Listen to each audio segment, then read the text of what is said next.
Баршаңызға қайырлы күн, менің каналыма қош келдіңіздер.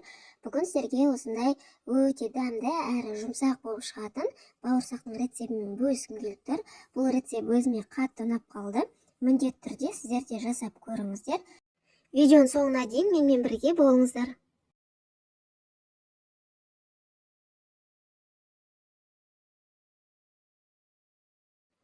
Ең алдымен ыдысымызға 300 мг айранымызды құямыз.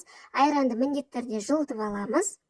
Оның үстінен тұз, қант және де ашытқымызды салып, барлығын венчикпен жақсылап араластырып аламыз. Бауырсаққа қосылатын заттардың мөлшері төменгі описание бөлімінде тұр, сол жақтан қарасаңыздар болады. Енді оның үстінен сұйық майымызды құйып тағы бір араластырамыз.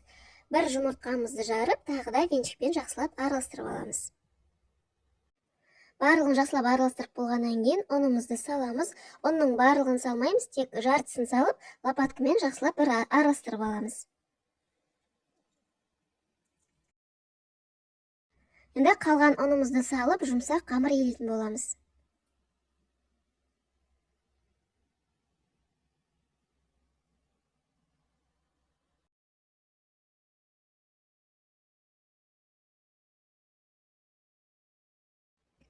Қамырымыз елеп алды. Бізде осындай жұмсақтау болып қамыр еленіп шығады.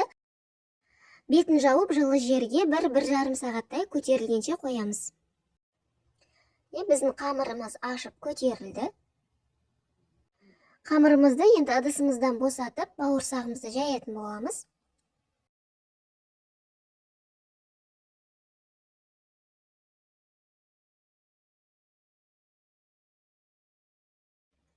Қамырымызды қатты қалың да, жұқа да қылмай, орташа етіп жайып шығып, осылай кесіп шығамыз.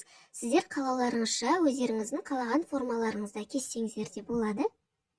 Бауырсақтарымызды кесіп болғаннан кейін бетін жауып, 10-15 минутқа көтерілуге қоямыз.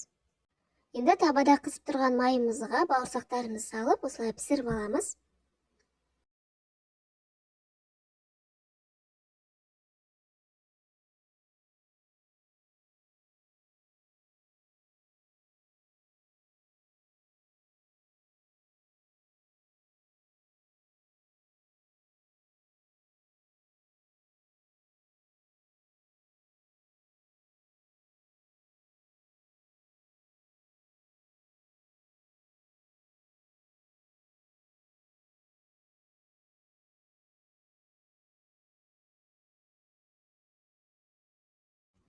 Біздің бауырсақтарымыз дайын, осындай өте жұмсақ әрі дәмді болып шығады.